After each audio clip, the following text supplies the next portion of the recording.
ಭಗವಂತ ಇಟ್ಟಾನ, ಭಗವಂತನ ಓಪನ್ ಮಾಡ್ಬೇಕು. ಅವ ಭಗವಂತ ಅದ ಚಾವಿನ ಗುರುವಿನ ಕೈ ಕೊಟ್ಟಾನ, ಗುರು ಆ ಚಾವಿ ಹಾಕೊತಾನೆ, ಓಪನ್ ಆಗ್ತದ. ನಿಮ್ಮ ಈ ವೇದಾಂತ ಅನ್ನುವಂತ ರಹಸ್ಯಗಳು ಒಂದೊಂದು ಹೊರಬೀಳ್ತಾವ. ಇಲ್ಲಾಂದ್ರೆ ಓದ್ತೀವಿ, ಅರ್ಥ ಆಗುವುದಿಲ್ಲ. ಮನಸ್ಸಿಗೆ ಬಂದಂಗ ಅರ್ಥ ಮಾಡ್ಕೊಂಡು, ಮನಸ್ಸಿಗೆ ಬಂದಂಗ ತಿಳ್ಕೊಂಡು ನಮ್ದೇ ಒಂದು ಶಾಸ್ತ್ರ ಮಾಡ್ಬಿಡ್ತೀವಿ.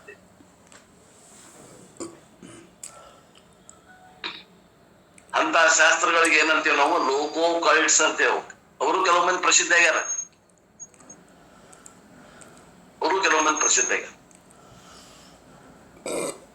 ಉದಾಹರಣೆ ರಾಮಚಂದ್ರ ಮಿಷನ್. ಕೆಲವೊಂದು ಅನುಕರಣೆ ಮಾಡ್ತಾರ, ಕೆಲವೊಂದಿಷ್ಟು ಏನೋ ತಮ್ಮ ಮನಸ್ಸಿಗೆ ಬಂದಿದ್ದು ಸೇರಿಸ್ತಾರ, ಅವನ್ನ ಏನ್ ಮಾಡ್ತಾರ, ಶಾಸ್ತ್ರ ಮಾಡ್ಕೊತಾರ. ಅವು ಏನಾಗ್ತಾವ, ಕೆಲವೊಂದು ದೇಶದಾಗ ಕೆಲವೊಂದು ಕಾಲ ಅವು ಪ್ರಚಲಿತ ಇರ್ತಾವ, ಆಮ್ಯಾಗ ಮತ್ತು ಅವು ಶಿವಕಾವ ಬಾಳ ದಿನ ಉಳಿದಿಲ್ಲ. ಲೋಕೋ ಕಳ್ಸ ಬಾಳ ದಿನ ಉಳಿಯುದಿಲ್ಲ. ರಾಮಚಂದ್ರ ಮಿಷನ್, ಮಹಾತ್ಮ ಗಾಂಧಿ ಅವ್ರದೇನ್ ತತ್ವ? ಮಹಾತ್ಮ ಗಾಂಧಿ ಅವ್ರದ್ದು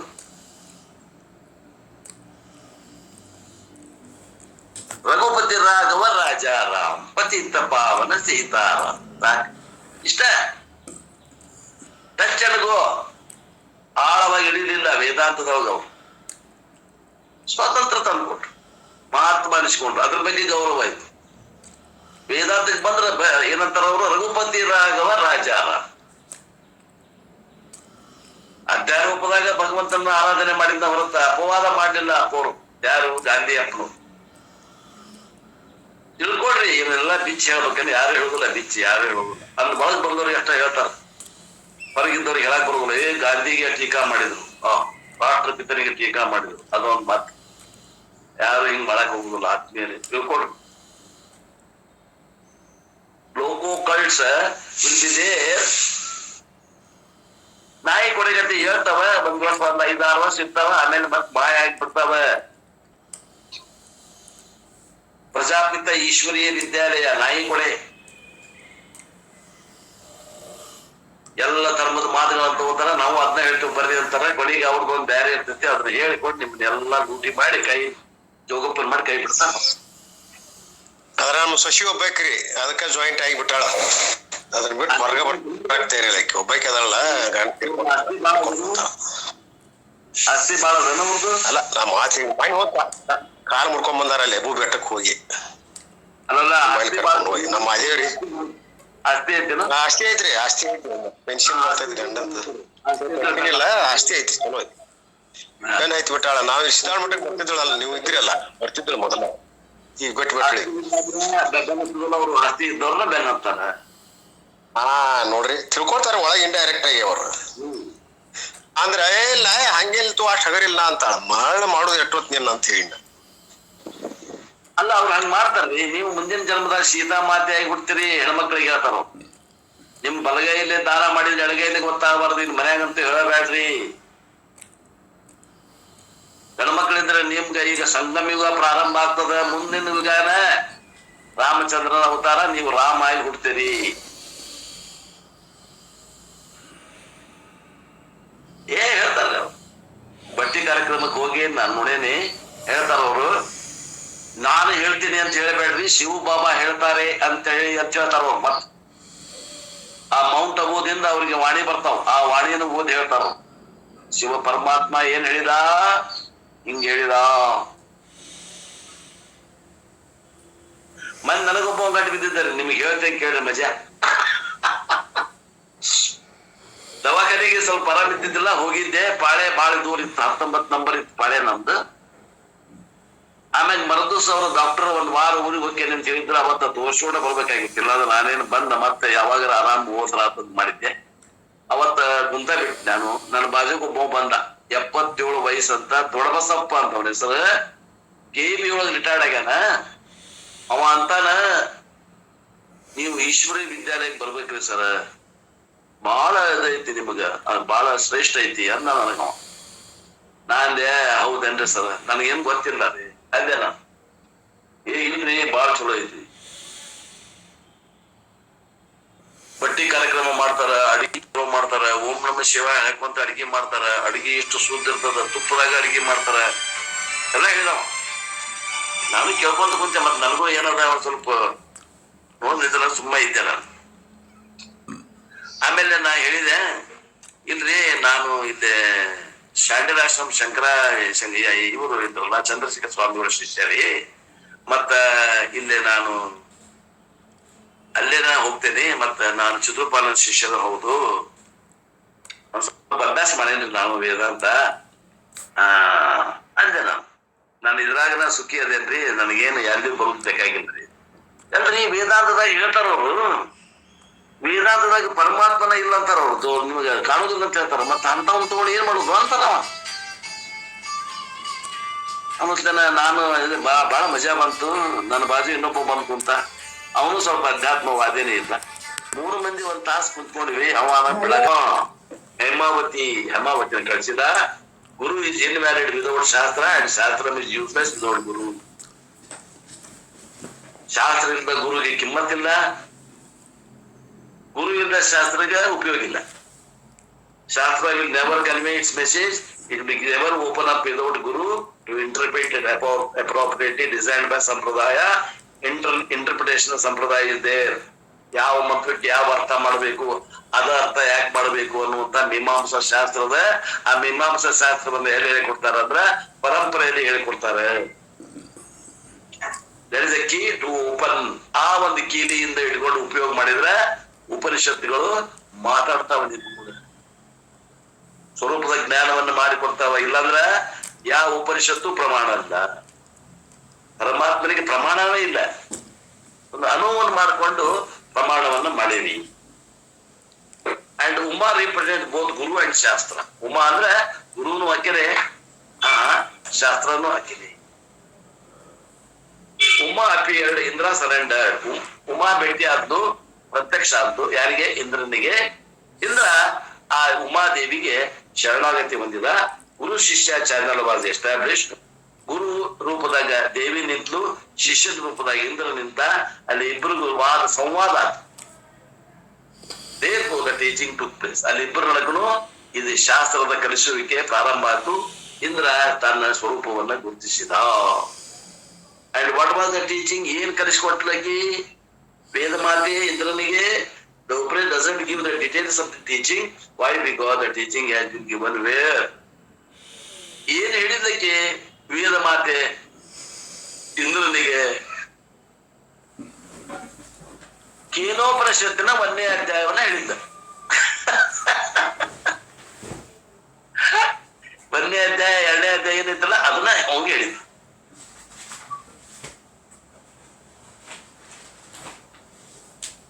ಏನಂತಾರಲ್ಲ ಮಜಾ ನೋಡ್ರಿ.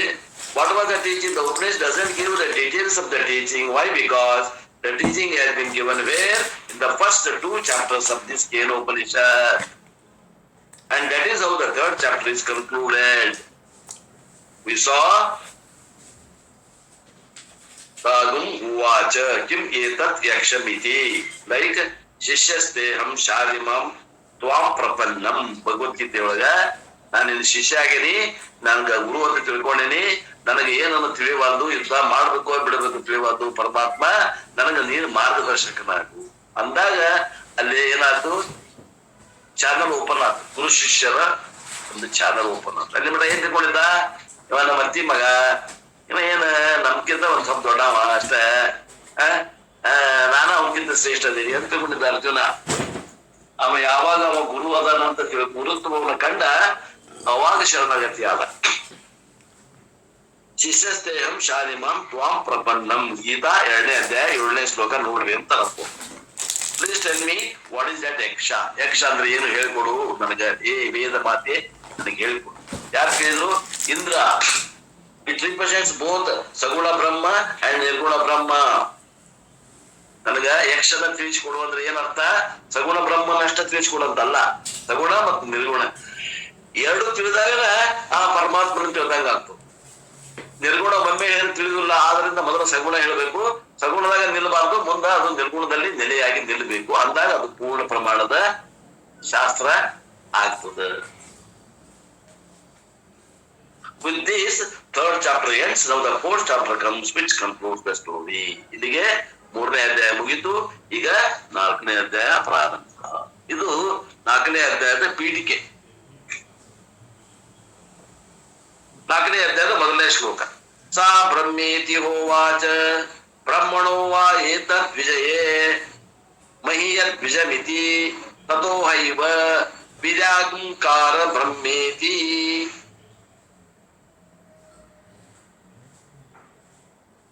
ಆಕೆಯು ಅದು ಬ್ರಹ್ಮವು ಎಂದು ಹೇಳಿದಳಂತೆ. ಇದು ಬ್ರಹ್ಮ ಅಂತ ಹೇಳಿದ. ಬ್ರಹ್ಮದ ವಿಜಯದಲ್ಲಿಯೇ ಹೀಗೆ ಮಹಿಮಾವಂತರಾದಿರಿ, ನೀವು ಗೆದ್ದಿದ್ದು ಆಕೆಯಿಂದ, ಆ ಬ್ರಹ್ಮ ಜಯದಿಂದ ನೀವು ಗೆದ್ದಿರಿಪ್ಪ ದೇವತೆಗಳಿಗೆ ಅಂತ ಹೇಳ್ತಾನೆ. ಅದರಿಂದಲೇ ಅವನು ಅದು ಬ್ರಹ್ಮವೆಂದು ತಿಳಿದುಕೊಂಡನಂತೆ. ಅದು ಅಂದ್ರೆ ಮನಸ್ಸು, ಇಂದ್ರ ಅದನ್ನು ಬ್ರಹ್ಮ ಎಂದು ತಿಳಿದುಕೊಂಡ. ಯಾವುದು ಇನ್ನು ಜಯ ತಂದು ಕೊಟ್ಟಿತ್ತಲ್ಲ ದೇವತೆಗಳಿಗೆ, ಆ ತತ್ವವೇ ಬ್ರಹ್ಮ ಎಂದು ಇಂದ್ರನು ತಿಳಿದುಕೊಂಡನು. ವಿಶೇಷ ಅರ್ಥ ಏನಂತಾರ ಪೂರ್ಣ. So the first 3 mantras of this chapter should be joined along with the third chapter, which is the conclusion of the story. ಈ 4ನೇ ಅಧ್ಯಾಯದಾಗಿ ಮೊದಲಿನ 3 ಶ್ಲೋಕಗಳನ್ನ 3ನೇ ಅಧ್ಯಾಯಕ್ಕೆ ಜೋಡಿಸಿದ ಇದರಲ್ಲಿ ನಿರ್ಣಯ ಅದ. ಈ 3 ಶ್ಲೋಕದಲ್ಲಿ ನಿರ್ಣಯ ಅದ, 3ನೇ ಅಧ್ಯಾಯದ ನಿರ್ಣಯ ಅದ. Now the mantra says sa means Umadevi, Hemavathi, ಗುರು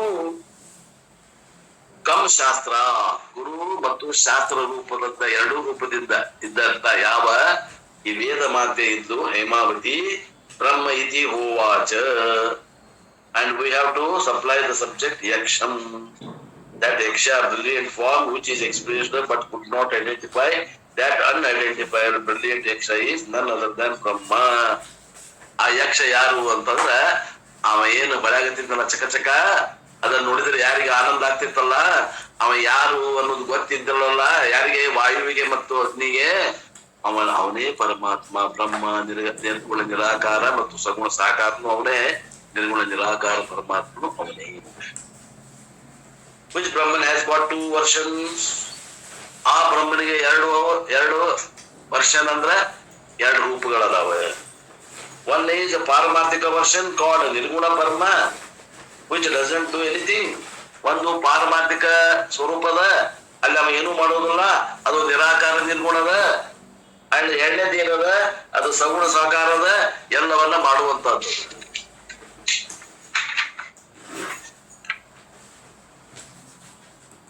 ಅದು ವ್ಯವಹಾರದಾಗ ಎಲ್ಲ ಮಾಡುವಂತ ಕಾರ್ಯಗಳನ್ನು ಮಾಡುವಂತದ್ದು ಆ ತತ್ವದ, ಅದಕ್ಕೆ ಸಗುಣ ಸಾಕಾರ ಬ್ರಹ್ಮ ಅಂತಾರೆ. And that saguna sakara Brahma, the Vyavarika version alone with Maya Shakti becomes Srishti Sthiti Laya Karanam. ಆ ಸಗುಣ ಪರಮಾತ್ಮನೇ ಆ ಮಾಯೆಯನ್ನ ತನ್ನ ಆಧೀನವಾಗಿ ಇಟ್ಕೊಂಡು ಅವ ಸೃಷ್ಟಿ ಸ್ಥಿತಿ ಲಯಗಳನ್ನ ಮಾಡ್ತಾನೆ.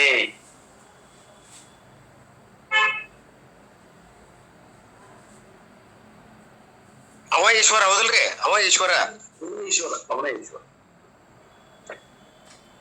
And being the Karanam, all the glories of the Karyam belong to the Karanam only. ಕಾರ್ಯದ ಮಹಿಮೆಗಳು ಏನದಾವು, ಅವು ಕಾರಣದ ಮಹಿಮೆಗಳೇ. ಆದ್ದರಿಂದ ಅವು ಕಾರ್ಯದಂದ್ರೆ ಸಗುಣ ಕಾರ್ಯದ ಮಹಿಮೆಗಳೇನದಾವ, ನಿರ್ಗುಣ ನಿರಾಕಾರವಾದ ಕಾರಣದ ಮಹಿಮೆಗಳೇ, ವಿಭೂತಿಗಳೇ, ಅದ್ಭುತಗಳೇ. ಅವು ಯಾರು? ನಿರಾಕಾರ ನಿರ್ಗುಣ ಪರಮಾತ್ಮನ ಅನುಭೂತಿಗಳೇ. If ornament is shining, the shining belongs to what? ಅಂತಾರಪ್ಪವರು, ಒಂದು ಆಭರಣ ಚಕ ಹೊಳೆಯಾಗತ್ತದ, ಆ ಚಕ ಹೊಳಪು ಆಭರಣದ್ದು ಬಂಗಾರದ್ದು ವಿಚಾರ ಮಾಡ್ರಿ.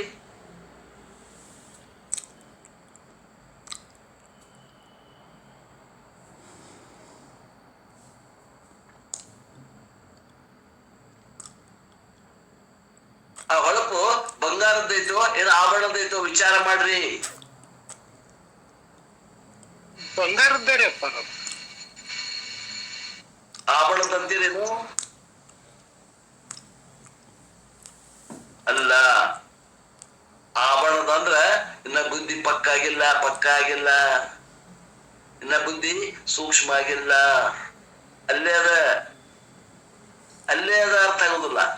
ಅಲ್ಲೇ ಅದ ಅರ್ಥ ಆಗ್ತದೆ. ಇಷ್ಟ ಫರಕ್ ಅಧಿಕಾರಿ ಅನಧಿಕಾರಿಗೂ ಫರಕ್ ಏನಂದ್ರ ಅಲ್ಲೇ ಅದ ಅವ ಗುರುತಿಸ್ತಾನ ಅಧಿಕಾರಿ, ಅಲ್ಲೇ ಅದ ಗುರುತಿಸುದಿಲ್ಲ ಅನಧಿಕಾರಿ. ಚಕ ಚಕ ಹೊಳಪು ಅದು ಬಂಗಾರದ್ದು ಅಂತಾನ ವಿವೇಕಿ, ಅವಿವೇಕಿ ಅಂತಾನ ಅದು ಆಭರಣದ್ದು ಅಂತ. ಏನ್ ಮಾಡಕ್ ಬರ್ತದ ಹೇಳಿ?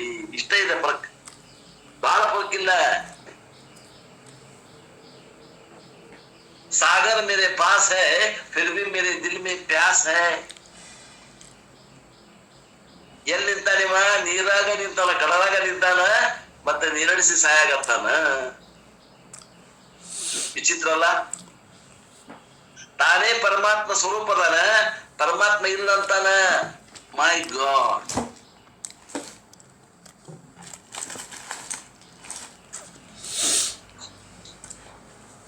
ಇದಕ್ಕೇನ್ ಅನ್ಬೇಕು? ಶಾಣೆ ಅನ್ಬೇಕು, ದಡ್ಡ ಅನ್ಬೇಕು, ಭ್ರಮ ಅನ್ಬೇಕು, ಏನ್ ಅನ್ಬೇಕು? ವಿಚಾರ ಮಾಡಿ. ಶಾಸ್ತ್ರ ಇದಕ್ಕೆ ಭ್ರಮ ಅಂತದ, ನೀವೇನಂತೀರಿ? ವಿಚಾರ ಮಾಡಿ.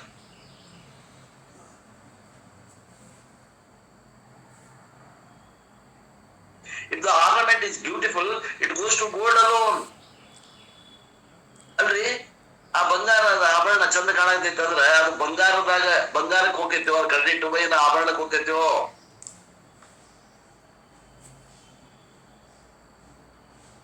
If the ornament is valuable, it belongs to gold alone. ಅಂದ್ರೆ ನಿಮ್ದು ಆಭರಣ ಏನೈತಿ ಅದಕ್ಕೆ ಕಿಮ್ಮತ್ ಕಟ್ತಾನಲ್ಲ ಅವ ಅಕ್ಷರ, ಅವ ಏನು ಬಂಗಾರ ತೂಕ ಮಾಡಿ ಅದಕ್ಕೆ ಕಿಮ್ಮತ್ ಕಟ್ತಾನೋ? ಏನೀಗ ತಗೊಂಡೋಗಿ ತಗೊಂಡ್ ಮನಿದ ಬಂಗಾರ ಇದು ನಾವು ಕೊಡಂಗಿಲ್ಲ ಅಂತ ಅಲ್ಲ, ಮಾರಾಕ್ ಹೋದ್ರೆ ಪ್ರಸಂಗ ಬಂದೈತಿ ಮಾರೋಣ ಅಂದ್ರೆ ನಮ್ಮಪ್ಪ ಕೊಟ್ಟಿದ್ ಬಂಗಾರ ಮಾರೋದ್ ಬೇಡ ಅಂತ ನೋಡ್ರಿ. ಯಾಕ? ಅವ್ರ ಅಪ್ಪ ಕೊಟ್ಟಿದ್ ಬಂಗಾರ ಅಂತಾರ. ಅದ್ರಾಗ ಬಂಗಾರ ತನ ನೋಡ್ತಾಳ ಅಕ್ಷರ, ಆ ಬಂಗಾರದಾಗ ನಮ್ಮ ಅಪ್ಪ ಕೊಟ್ಟಿದ್ದು ಅನ್ನುವಂತ ಮೋಹ ಮಾಡ್ತಾಳ ಈಕಿ. ನೋಡ್ರಿ, ಇಷ್ಟ ಫರಕ್ ಅದ ನೋಡ್ರಿ, ಅಜ್ಞಾನಕ್ಕೂ ಜ್ಞಾನಕ್ಕೂ ಫರಕ್. ಇದು ನಂದು, ನಮ್ಮ ಅಪ್ಪ ಕೊಟ್ಟಿದ್ದು ಅನ್ನೋದು ಮಾಯಾ ದೃಷ್ಟಿ. ಇದು ಬಂಗಾರ ಎಷ್ಟು ಕೆಜಿ ಐತಿ ತೂಕ ಹಾಕ ಅನ್ನೋದು ಪಾರಮಾರ್ಥಿಕ ದೃಷ್ಟಿ. ಇಷ್ಟೇ ಫರಕ್ ಅದ, ಬಹಳ ಫರಕ್ ಇಲ್ಲ.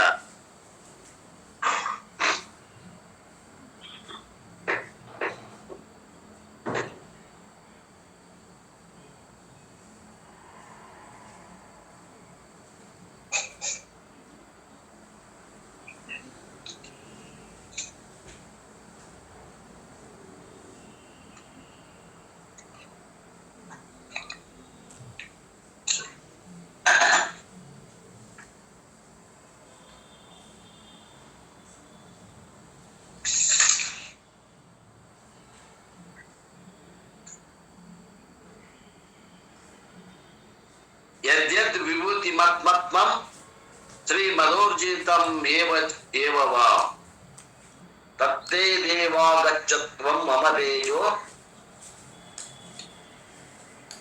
ಭಜತೇಜಂಶ ಸಂಭವಂ. ಒಂದು ಮಂತ್ರ ಅದ, ಇದನ್ನ ಹೇಳ್ತಾರ ಅಪ್ಪೋರಿಲ್ಲೇ 10ನೇ ಅಧ್ಯಾಯ 41ನೇ ಮಂತ್ರ. ಯದ್ಯದ್ ವಿಭೂತಿ ಮತ್ತತ್ವಂ ಏನಂತಾರೆ ಈ ಶಬ್ದದಾಗ ಅರ್ಥ ಅಂತಂದ್ರ, ಯಾವ್ದು ಐಶ್ವರ್ಯಯುತ, ಕಾಂತಿಯುಕ್ತ, ಶಕ್ತಿಯುತ ವಸ್ತುಗಳು ಇವೆವೋ ಅವನ್ನು ನೀನು ನನ್ನ ತೇಜಸ್ಸಿನ ಅಂಶದ ಅಭಿವ್ಯಕ್ತಿ ಎಂದೇ ತಿಳಿ. ಎಲ್ಲರ ಐಶ್ವರ್ಯತನ ನೋಡಿದಿ ಅದು ನನ್ನ ತನ, ಪರಮಾತ್ಮ ತನ. ಕಾಂತಿತನ ಇದಪ್ಪ, ಅವನು ಏನ ಮುಖದಾಗ ಒಂದು ಕಾಂತಿ ಐತಿ, ಆ ಕಾಂತಿ ಅವನದಲ್ಲ, ಅದು ಯಾರ್ದು? ಅದು ಆತ್ಮಂದ ತಿಳ್ಕೊ. ಮತ್ತೆ ಶಕ್ತಿವಂತತನ ಕಾಣ್ತದೆ ಅಂದ್ರೆ ಅದು ಕೂಡ ಅವನದಲ್ಲ, ಅದು ಆತ್ಮಂದ ತಿಳ್ಕೊ ಅಂತ ತಿಳ್ಕೊಂಡು ಭಗವದ್ಗೀತೆ 10ನೇ ಅಧ್ಯಾಯದಾಗ 41ನೇ ಶ್ಲೋಕ ಹೇಳ್ತದ, ಯದ್ಯತ್ ವಿಭೂತಿ ಮತ್ಪತ್ವಂ.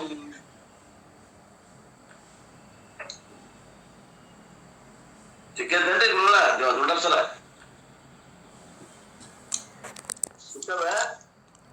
anywhere Arjuna, may you note that it belongs to Ishvara only. ಯಾವ್ದಾದ್ರು ವಿಭೂತಿ ಇನ್ನೊಂದು ಕಾಣ್ತದ ಜಗತ್ತಿನೊಳಗ ಅದೆಲ್ಲ ಆತ್ಮಂದ ಅಂತ ತಿಳ್ಕೊ ಅರ್ಜುನ. ನಾಟ್ ಟು ನಿರ್ಗುಣ ಬ್ರಹ್ಮ ಬಟ್ ಟು ಸಗುಣ ಬ್ರಹ್ಮ. ನಿರ್ಗುಣ ಬ್ರಹ್ಮಕ್ಕೆ ಅಂಟಿಸಕ್ ಹೋಗ್ಬೇಡ, ಮತ್ತ ಅದು ಸಾಕಾರ ಸಗುಣ ಬ್ರಹ್ಮಕ್ಕೆ ಅಂಟಿಸು. ಆ ಮಹಿಮೆಯನ್ನ ನಿರಾಕಾರ ನಿರ್ಗುಣ ಬ್ರಹ್ಮಕ್ಕೆ ಅಂಟಿಸಕ್ ಹೋಗ್ಬೇಡ, ಸಾಕಾರ ಸಗುಣ ಬ್ರಹ್ಮಕ್ಕೆ ಅಂಟಿಸು. ಈಶ್ವರ ಒಂದೇ, ನಾಟ್ ಬ್ರಹ್ಮನ್. ಈಶ್ವರ ಅಂದ್ರೆ ಸಗುಣ ಪರಮಾತ್ಮ, ಬ್ರಹ್ಮನ್ ಅಂದ್ರೆ ನಿರಾಕಾರ ನಿರ್ಗುಣ ಪರಮಾತ್ಮ. ಶಾಸ್ತ್ರದಾಗ ಬರುವಂತ ಶಬ್ದಗಳು. Therefore, if you have extraordinary talent, that belongs to Ishwara. ಯಾರಿಗಾದ್ರೂ ಉಳಿದವ್ರಿಗಿಂತ ಬುದ್ಧಿ ಮತ್ತೆ ಹೆಚ್ಚಿಗೆ ಐತಿ ಅಂದ್ರ, ಸಾತ್ವಿಕ ಬುದ್ಧಿ ಐತಿ ಅಂದ್ರ ಅದು ಯಾರಿಗ್ ಬಿಟ್ಟು, ಅದು ಯಾರ್ದು? ಅದು ಈಶ್ವರಂದು. ಯಾರಲ್ಲಿ ಹೆಚ್ಚಿನ ಸಂಪತ್ತು ಐತಂದ್ರ ಅದು ಯಾರ್ದು? ಅದು ಈಶ್ವರಂದು. ಯಾರಲ್ಲಿ ತೇಜಸ್ಸು ಹೆಚ್ಚಿಗೆ ಅದ, ಮುಖದ ಮೇಲೆ ತೇಜಸ್ಸು ಕಳೆ ಹೆಚ್ಚಿಗೆ ಅದ, ಅದು ಯಾರ್ದು? ಅದು ಯಾರ್ದು? ಆತ್ಮಂದು, ಈಶ್ವರಂದು.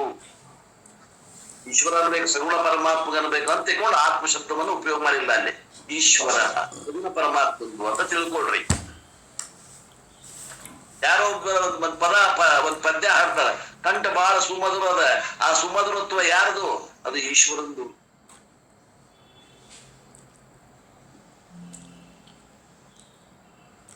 ಇನ್ನು ಯಾರಿಗೂ ಯಾವುದೋ ಒಂದು ವಿಶೇಷ ಕಲೆ ಅದ, ಅದು ಯಾರ್ದು?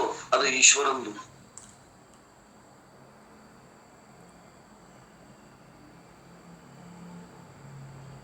And because of that, you get a special award. By receiving the award, the reward, remember Ishwara.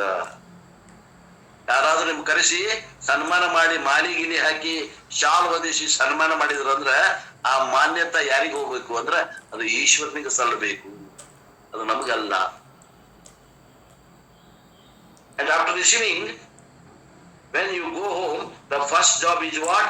Keep that in front of the Lord and do ಸಾಷ್ಟಾಂಗ ನಮಸ್ಕಾರ and acknowledge.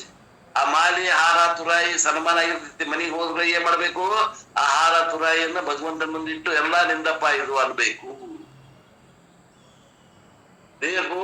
Indra, you must have done that. Indra, ನೀ ಹಂಗ್ ಮಾಡಿ ಅಂತ ಕಾಣ್ತದ. ಆದ್ರಿಂದ when you have got a victory over Asuras, you must have acknowledged, but you were abused, therefore you got dash dash dash, now you are dash good ಅಂತಾರೆ. therefore it is your arrogance that created the problem. ನೋಡಪ್ಪ, ನಿನ್ನಲ್ಲಿ ಆ ಬುದ್ಧಿ ಐತಿ ಇಂದ್ರ, ಒಮ್ಮೆಮೇನೋ ಗರ್ವ ಪಡ್ತಿ, ಇಲ್ಲ ಅನ್ನಂಗಿಲ್ಲ. ಆ ಗರ್ವಕ್ಕೆ ಪೆಟ್ಟು ಬಿತ್ತದ, ಒಮ್ಮಗಲೇ ನೀ ಶರಣಾಗತಿ ಹಾಕಿದಿ. ಆ ನಿನ್ನ ಗುಣ ಏನೈತಿ? ಇವತ್ತ ನಿನಗೆ ದೇವಿನ ನಿನ್ನ ಹತ್ರ ಬಂದು ನಿಲ್ಲಿಸುವಂಗ ಮಾಡಿದಿ. ವೇದಗಳು ಮತ್ತು ಗುರು ನಿನ್ನ ಎದುರಿಗೆ ಬಂದ್ ನಿಂತಾನ ಅಂದ್ರ ನಿನ್ನಲ್ಲಿ ಅಹಂಕಾರ ಇಲ್ಲ ಅಂತಲ್ಲ. ಅಹಂಕಾರ ಇದ್ರು ಆ ಅಹಂಕಾರಕ್ಕೆ ಪೆಟ್ಟು ಬಿದ್ದಾಗ ಲಘುನ ತಿದ್ಕೂತಿ ಎಲ್ಲ. ಅದಕ್ಕೆ ದೇವಿ ಅಥವಾ ಗುರು ನಿನ್ನ ಎದುರಿಗೆ ಬಂದ್ ನಿಂತಾರ ಅಂತ ತಿಳ್ಕೋ. ಏ ಇಂದ್ರ, that ಯಕ್ಷ is none other than ಬ್ರಹ್ಮ. ಆ ಯಕ್ಷ ಯಾರು ಅಲ್ಲ, ಅವ ಸಗುಣ ಪರಮಾತ್ಮನೇ ಇದ್ದಾನ ತಿಳ್ಕೋ. ಬ್ರಹ್ಮಣ ವಾ ಏತದ್ ವಿಜಯೇ. ಇನ್ ದಿಸ್ ವಿಕ್ಟರಿ ಏನಾಯ್ತು? ಆ ದೇವತೆಗಳಿಗೆ ಜಯ ಬಂದಿತ್ತಲ್ಲ, ಸಂದಿತ್ತಲ್ಲ, ಆ ಜಯದಲ್ಲಿ which you have recently accomplished and you have celebrating as ವಿಜಯ ದಿವಸ. ಕಾರ್ಗಿಲ್ ವಿಕ್ಟರಿ ಸೆಲೆಬ್ರೇಟೆಡ್ ಆಸ್ ವಿಜಯ ದಿವಸ. ವಿಜಯ ದಿವಸ ಅಂತ ಏನೋ ಆಚರಣೆ ಮಾಡಾಕತ್ತಿದ್ರಲ್ಲಪ್ಪ, ಆ ವಿಜಯ ಅದು ಯಾರಿಗೆ ಬಟ್ಟೈತಿ ಅಂದ್ರೆ, ಸಂಬಂಧಪಟ್ಟೈತಿ ಅಂದ್ರ ಅದು ಸಗುಣ ಈಶ್ವರನಿಗೆ ಸಂಬಂಧಪಟ್ಟಿದ್ದು, ನಿಮ್ದಲ್ಲ.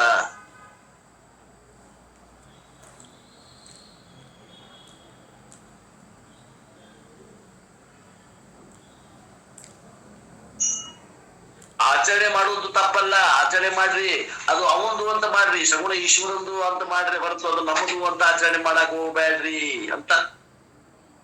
You can celebrate, nothing wrong. ವಿಜಯೋತ್ಸವ ಆಚರಣೆ ಮಾಡಂತ ಹೇಳಿದ್ರೆ ಮಾಡಬೇಡ ಅಂತ ಹೇಳುದಿಲ್ಲ ಆ ಯಕ್ಷ, ಮಾಡ್ರಿ. ಆದ್ರೆ ಅದು ನಮ್ಮ ವಿಜಯ ಅಂತ ಮಾಡ್ಬೇಡ್ರಿ, ಅದು ಈಶ್ವರನ ವಿಜಯ ಅಂತ ಮಾಡ್ರಿ. ಬಟ್ ಸ್ಟಾರ್ಟ್ ಸೆಲೆಬ್ರೇಷನ್ ವಿತ್ ಪೂಜಾ ಭಗವಾನ್. ಯಾವುದೇ ಒಂದು ಆಚರಣೆ ಮಾಡಿದ್ರು, ವಿಜಯೋತ್ಸವ ಮಾಡಿದ್ರು, ಭಗವಂತನ ಆರಾಧನೆ ಮಾಡಿ ನಾವು ಪೂಜೆ ಮಾಡ್ತೀವಲ್ಲ, ದ್ಯಾಟ್ ಈಸ್ ವೇದಿಕ್ ಕಲ್ಚರ್. ಅದಕ್ಕಂತರ ವೇದದ ಸಂಸ್ಕೃತಿ. Success you do puja to Bhagwan and acknowledge. Success ಬಂದ್ರು ಭಗವಂತನ ಪೂಜೆ ಮಾಡ್ತೀವಿ ನಾವು. And whether you do puja in success or not, though it is important for removing the arrogance, puja is required after success. ಅಹಂಕಾರದಿಂದ ನಿಮ್ಗಿದ್ರು ಕೂಡ, ಅಹಂಕಾರ ಕಳ್ಕೊಳಕಾದ್ರೂ ಕೂಡ ಪೂಜೆಯನ್ನು ಮಾಡಿ ಆ ಫಲವನ್ನ ಭಗವಂತಗೆ ಅರ್ಪಿಸಿ, ಯಪ್ಪ ನಿನ್ನ ಕಸುಬಿದ್ದಲ್ಲೇ ನಾ ಮಾಡಿ ಗೆದ್ದೀವಪ್ಪ, ಇದು ನೀ ಇಲ್ಲದ ಹಾಕಿದ್ದಿಲ್ಲ ಅಂತ ತಿಳ್ಕೋಬೇಕು ಅಂತ ಹೇಳ್ತಾರ. ಈ ಮನಿ ಯಾರು ಕಟ್ಟಾರಿ? ನಮ್ದರು. ನಾ ಕಟ್ಸ್ ಅನ್ಬೇಡಪ್ಪ ಅಂತ. ಎಲ್ಲ ಹೌದ್ರಿಪ್ಪ, ಈಶ್ವರನ ಮಹಿಮೆ ಇದು. ನನ್ನ ಕಡೆಯಿಂದ ಒಂದು ಹುಲ್ಗಡ್ಡೆ ಎತ್ತಕ್ಕಾಗುದಿಲ್ಲ ಅನ್ಬೇಕು. ಅಷ್ಟು ನಿರಹಂಕಾರ ಭಾವ ಬರ್ಬೇಕು. ನೋಡ್ರಿ ಒಮ್ಮೊಮ್ಮೆ ಪರಮಾತ್ಮ ಅನುಗ್ರಹ ಇದ್ರೆ ಎಂತ ವಜ್ಜಿ ಕೆಲಸ ಹಗರಾಗಿ ಹೋಗ್ತಾವ, ಒಮ್ಮೊಮ್ಮೆ ಸಣ್ಣ ಕೆಲಸ ಆಗುದೇ ಇಲ್ಲ.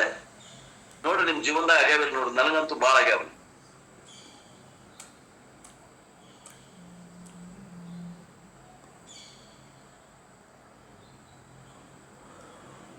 You do puja, in fact double puja after failure also. Puja after failure is for what purpose?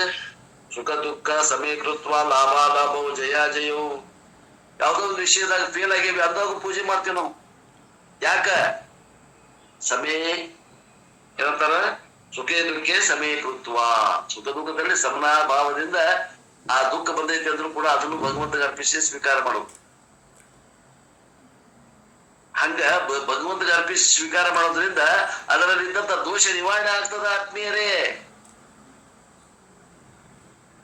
ಅದು ಗೆಲುವು ಇತ್ತಂದ್ರ ಅದರ ಗರ್ವವನ್ನು ನಾಶ ಮಾಡ್ತದ, ಅದು ಸೋಲು ಇತ್ತಂದ್ರ ಅದರಲ್ಲಿದ್ದಂತ ನಿರಾಶ ಭಾವನೆಯನ್ನು ನಾಶ ಮಾಡ್ತದ. ಪ್ರಸಾದ ಬುದ್ಧಿಯಿಂದ ಸ್ವೀಕಾರ ಮಾಡ್ತೀವಿ. ಅದು ಗೆಲುವರೇ ಇರ್ಲಿ, ಅದು ಸೋಲರೇ ಇರ್ಲಿ,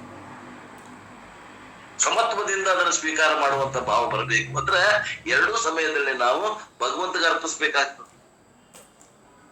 ಸೋಲಾದ್ರೂ ಕೂಡ ಭಗವಂತಗೆ ಅರ್ಪಿಸ್ರಿ. ಎಲ್ಲ ನಿಂದಪ್ಪ, ನಂದೇನಿಲ್ಲ ಅನ್ರಿ. ಹೋತದ್ರಾಗಿಂದ ವಜ್ಜ ವಿಷ ಹೋತದ್ರಾಗಿಂದ ತಿಳ್ಕೊಳ್ರಿ. ಎಷ್ಟು ಮರ್ಮ ಸಹಿತ ಮಾತುಗಳದಾವ. ಬರೀ ಗೆಲುವಾದಾಗ ಯಶಸ್ಸು ಆದಾಗ ಭಗವಂತನ ಪೂಜೆ ಮಾಡೋದಲ್ಲ. ನಮಗೇನೋ ಒಂದು ಯಶಸ್ಸು ಆಗಿಲ್ಲಪ್ಪ ಇದ್ರಾಗ, ಅದನ್ನು ಕೂಡ ಭಗವಂತಗೆ ಅರ್ಪಿಸಿ ಅದರಲ್ಲಿದ್ದಂತ ಕಸ ತೆಗೆದು ಅದರ ಫಲವನ್ನ ಈಶ್ವರಪ್ಪನ ಬುದ್ಧಿಯಿಂದ ಸ್ವೀಕರಿಸ. ಅದೇ ಏನಂತಾರ? ಸುಖೇ ದುಃಖೇ ಸಮೀಕೃತ್ವ. ಸುಖದಲ್ಲಿ ದುಃಖದಲ್ಲಿಯೂ ಅದ್ರ ಸಮನಾಗಿ ತಗೊಳ್ಳುವಂತ ಮನೋಭಾವನೆ ಬರಬೇಕು. ಅಂದ್ರ ಈ ರೀತಿ ನಮ್ಮ ಸಂಸ್ಕೃತಿ ಅದ, ಇದನ್ನ ತಿಳ್ಕೊಡ್ರಿ. ಪೂಜಾ ಇದ್ದಕ್ಕೆ ಶಾಕ್ ಅಬ್ಸರ್ವರ್, ಅದು ಗಾಡಿ ಒಳಗ ಶಾಕ್ ಅಬ್ಸರ್ವರ್ ಹಾಕಿರ್ತಾರ. ಎಂತ ದಡಿಕೆ ಆಗ್ಬಾರ್ದು ಅಂತ ತಿಳ್ಕೊಂಡು ಆ ಪಟ್ಟಿನ, ಕಬ್ಬಿಣದ ಪಟ್ಟಿನ ದಪ್ಪ ಪಟ್ಟಿಗಳನ್ನ ಬೆಂಡ್ ಮಾಡಿ ಹಾಕಿರ್ತಾರ. ಶಾಕ್ ಅಬ್ಸರ್ವರ್ ಅವು. ಹಂಗ ಜೀವನದಾಗ ಏನೇನೇ ನಮಗ ಆತಂಕಗಳು ಬರ್ತಾವ, ಆ ಆತಂಕಗಳು ನಮಗ ಮನಸ್ಸಿಗೆ ಹತ್ಬಾರ್ದು. ಅವುಗಳ ಆತಂಕತನ ಕಡಿಮೆ ಮಾಡ್ಲಿಕ್ಕೆ ಶಾಕ್ ಅಬ್ಸರ್ವರ್ ಗತೆ ನಾವು ಪೂಜೆ ಅನ್ನುವಂತ ವಿಧಾನ ಇಟ್ಕೊಂಡಿವಿ. ಪೂಜೆಯನ್ನು ಮಾಡಿ ಆ ಫಲವನ್ನ ಭಗವಂತ ಕೊಟ್ಟಿದ್ದು ಹೊಂದಬೇಕು. ಏನ್ ಮಾಡಕ್ ಬರಂಗಿಲ್ಲ. ಭಗವಂತ ಕೊಟ್ಟಾನಂದ್ರೆ ಒಳ್ಳೇದ ಕೊಟ್ಟಾನಂತ ತಿಳ್ಕೊಳ್ತೇನೆ.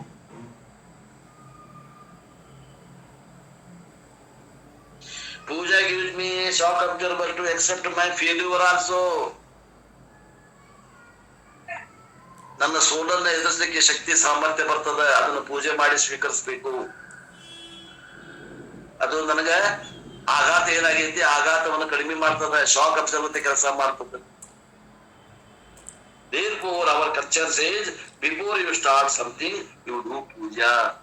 ಏನೋ ಒಂದು ಹೊಸಾದ ಮಾಡಾಕತ್ತೀರಿ, ಮನಿ ಕಟ್ಟಾಕತ್ತೀರಿ, ಪೂಜೆ ಮಾಡಿ ಮನಿ ಕಟ್ರಿ. ಗಾಡಿ ತಗೊಳಕತ್ತೀರಿ, ಅದನ್ನ ಪೂಜೆ ಮಾಡಿ ಗಾಡಿ ಹತ್ರಿ. ವಿದ್ಯಾರಂಭ ಮಾಡಾಕತ್ತೀರಿ, ಅದನ್ನ ಪೂಜೆ ಮಾಡಿಸಿ ಹುಡುಗರನ್ನ ಅಕ್ಷರ ಅಭ್ಯಾಸ ಮಾಡಿಸಿ ಪ್ರಾರಂಭ ಮಾಡ್ರಿ. And after that result comes, you do puja whether the result is positive or negative. ಆ ಬರುವಂತ ಫಲ ಅದು ಪಾಸಿಟಿವ್ ಆದ್ರೆ ಧನಾತ್ಮಕರೇ ಇರ್ಲಿ ಅದು ಋಣಾತ್ಮಕರೇ ಇರ್ಲಿ, ಅದನ್ನ ನಾವು ಭಗವಂತ ಕೊಟ್ಟಿದ್ದ ಪ್ರಸಾದ ಅಂತ ತಿಳ್ಕೊಂಡು ಅದನ್ನ ಸುಖ ದುಃಖಗಳನ್ನ ಸಮನಾಗಿ ಮಾಡ್ಕೊಂಡು ಸ್ವೀಕಾರ ಮಾಡುವಂತ ಮನೋಭಾವನೆಯನ್ನು ಇಟ್ಕೊಂಡ್ಬಿಟ್ರಿ ಅಂತ ಹೇಳ್ತಾರೆ. ಹಾಗೇಂತಿ ನಮಗ್ ಮಾಡಾಕಿತ್ತು ಸರ್ ಹೇಳ್ಯಾರ. ತಿಳಿತು, ತಿಳಿದ್ರೆ ಇನ್ನ ಮಾಡ್ತೀವಿ, ವಿಚಾರ ಮಾಡ್ರಿ. ಲೈಫ್ ಈಸ್ ಎ ಪೂಜಾಮಯಂ. ಯದ್ವತ್ ಕರೋ ಯದ್ ಕರ್ಮ ಕರೋಮಿ ತತ್ ಅಖಿಲಂ ಶಂಭೋ ತವ ಆರಾಧನ. ಏನೇನ್ ಮಾಡ್ತೀನಿ ಎಲ್ಲಾ ನಿನ್ನ ಆರಾಧನೆಪ್ಪ ಏ ಭಗವಂತ. All these are based on what? Kenopanishad story. ಇವೆಲ್ಲ ನಮಗೆ ಮೆಸೇಜ್ ಎದರಿಂದ ಸಿಗ್ತದೆ ಅಂದ್ರೆ ಕೇನೋಪನಿಷತ್ ಕಥೆಯ ಮೇಲಿಂದ ಸಿಗುವಂತಹ ಅನುಭವಗಳು, ಸಂದೇಶಗಳು. ಬ್ರಹ್ಮಣ ವಾ ಏತತ್ ವಿಜಯೇ ಸಗುಣ ಬ್ರಹ್ಮಣ ವಾ ಏತತ್ ಧ್ಯೇಯೇ in the victory.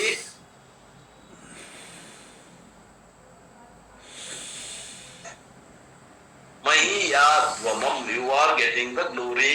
That is why Krishna said ನಿಮಿತ್ತ ಮಾತ್ರಂ ಭವ ಸವ್ಯಸಾಚಿ. ಏ ಸವ್ಯಸಾಚಿ, ಸವ್ಯಸಾಚಿ ಅಂದ್ರೆ ಮೊನ್ನೆ ಹೇಳಿದೆ. ಯಾರ್ರಿ ಸವ್ಯಸಾಚಿ ಅಂದ್ರೆ ಹೇಳ್ತೀರಿ? ಕೈ ಹತ್ರಿ.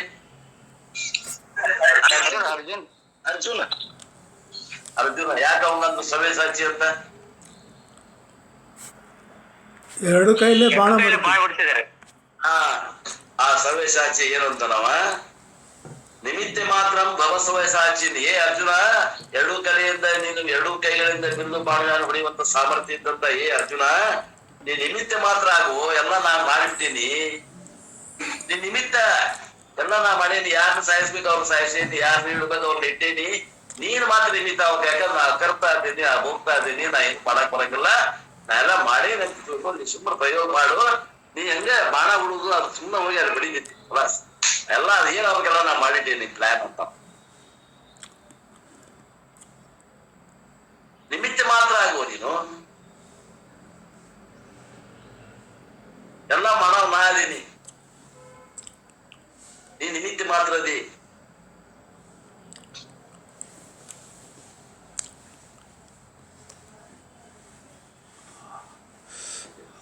You are only instrument. I got victory for you. ನೀನು ಈ ಒಂದು ಯುದ್ಧದಾಗ ನೀ ಬರೀ ಸಾಧನ ಅನ್ಸ್ಕೋ, ನಿನಗೆ ಸಾಧ್ಯವಾದಂತ ಗುರಿ ನಾನೇ ಅದೇನಿ ಅಂತ ಭಗವಂತ. ನೋಡ್ರಿ ಎಷ್ಟ್ ಚಂದ ಆಗತ್ತೈತಿ ಶಾಸ್ತ್ರ.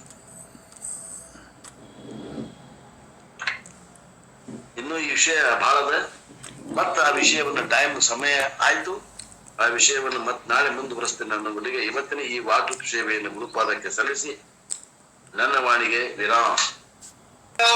ಯೋಗಿ ಸಮರ್ಥ ಬೆಳಗುವೆನಾರತಿಯ ಮುನಿವರ ಎತ್ತುವೆನಾರತಿಯ ಮೌನ ಯೋಗಿ ಮುನಿಕುಲ ಶ್ರೇಷ್ಠನಿ ತೋರದಿ ಮೆರೆದಿರುವೆ ಬ್ರಹ್ಮಾನಂದದಿ ತೇಲಿ ಮುಳುಗುವ ಉನ್ಮತನಾದವಗೆ ಮುನಿವರ ಉನ್ಮತನಾದವಗೆ ಅರುಣನಾಥ ವರ ಯೋಗಿ ಸಮರ್ಥ ಬೆಳಗುವಿನಾರತಿಯ ಮುನಿವರ ಬೆಳಗುವಿನಾರತಿಯ ಶಿತಪ್ರಜ್ಞ ಮಹಾತ್ಮ ಪರಮ ಪವಿತ್ರನೇ ಪರಮಾತ್ಮನೇ ಇರುವೆ ನೂತನೋಟ ಮಾತ್ರದಿ ಭಕ್ತೋದ್ಧಾರಗೈಯುವ ಗುರುಕುಲ ತಿಲಕನಿಗೆ ಮುನಿವರ ಗುರುಕುಲ ತಿಲಕನಿಗೆ ಸುಖವಾಮದೇವಾದಿ ಸಕಲ ಮುನೀಶ್ವರರ ಮೀರಿಂದವಗೆ ಶಂಕರನೇ ಶಿವ ಸಿದ್ಧನಾಗೀಗ ಆರೂಢನಾದವಗೆ ಗುರುನಾಥಾರೂಢನಾದವಗೆ ಅರೂಢನಾಥ ವರ ಯೋಗಿ ಸಮರ್ಥ ಬೆಳಗುವೆನಾರತಿಯ ಮುನಿವರ ಎತ್ತುವೆನಾರತಿಯ ನಾನೇ ಅನ್ನುವ ಜ್ಞಾನಿಗಳಿಗೆ ನೀ ಸವಾಲನಾಗಿರುವೆ ನಾನೇ ಅನ್ನುವ ಜ್ಞಾನಿಗಳಿಗೆ ನೀ ಸವಾಲನಾಗಿರುವೆ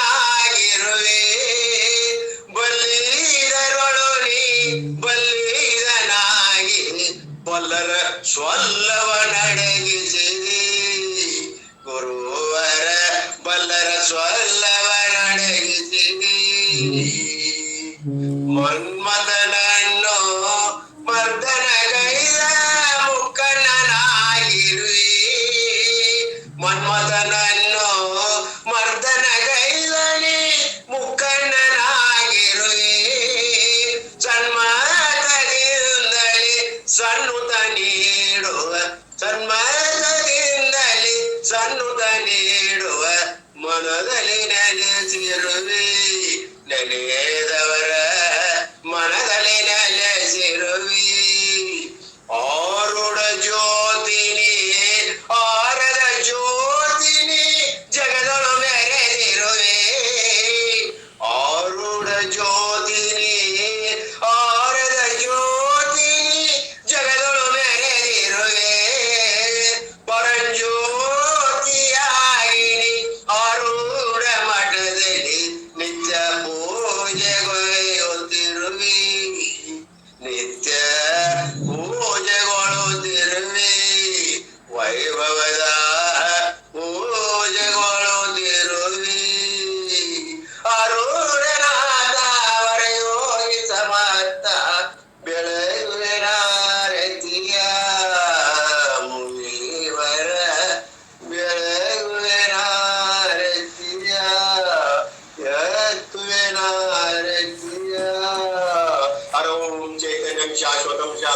नामातीतं निरञ्जनं नादमिन्द्रत्वातीतं तस्मै श्री गुरुवे नमः जय मंगलम जय नमः पार्वती पति शिवहर श्रीमद जगद्गुरु सिद्धारूढ़ स्वामी महाराज की जय श्रीमद जगद्गुरु मोहनोगी गुरुनाथ आरूढ़ स्वामी महाराज की जय सकल साधु संत महाराज की जय परमात्मानंद गुरु स्वामी महाराज की जय सकल साधु संत महाराज की जय गुरुदेव गुरु समर्थ